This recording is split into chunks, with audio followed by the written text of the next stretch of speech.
Kaugnay niyan, hinimay din sa Senado ang naging palitan ng text messages ni Pangulong Aquino at Police Director General Alan Purisima kaugnay ng naging operasyon sa Mamasapano, Maguindanao. Ang ulat mula kay Ria Fernandez.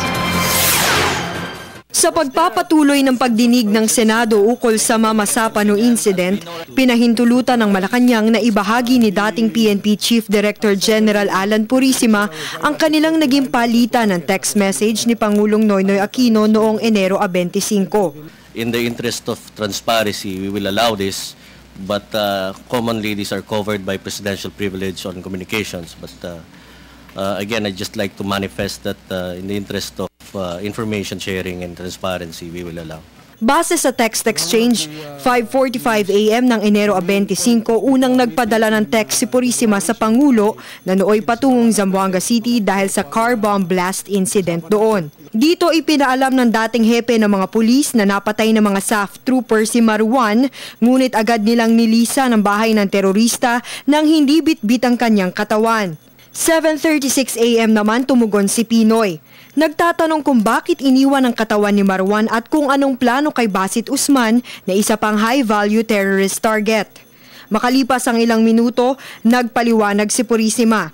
Anya, kinailangang lisanin agad ng mga SAF trooper ang bahay ni Marwan dahil sa malaking sunog sanhi ng mga kakampi ni Usman. Sa sumunod na reply ng Pangulo, tinanong niya ang suporta ng AFP at PNP sa mga SAF trooper na nasa engkwentro.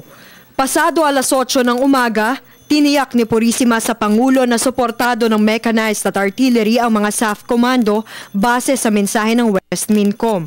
Bandang alas 10 ng umaga, pinaalalahanan ni Pinoy si Purisima na huwag palalagpasin si Usman.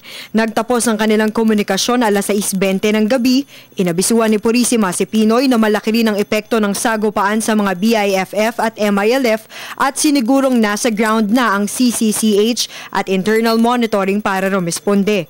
Matapos mailahad ni Purisima mga text message, may napuna si Senador Francis Escudero. Did anyone impress upon the President as the Commander-in-Chief of the gravity of the situation that was happening on the ground? Because if I base it on General Purisima's text messages to the President, wala namang sinabing malala yung sitwasyon eh. Sinabi lang niya napapalaban but that there was already, which was not true, artillery and mechanized support. Kaugnay nito, iminungkahi ni Senador Antonio Trillanes IV na maisa publiko ang palitan ng text nila Pangulong Aquino at Purisima bilang pagpapatunay na hindi pinabayaan ng Presidente ang mga SAF troopers sa Mamasapano. Right now, a lot of malicious reports are coming out that they are projecting that the President knew about this situation, the dire situation of the 55th Company, as early as 5 AM and he didn't do anything about it. Now, based on the information we got this morning, that picture apparently was not true because the President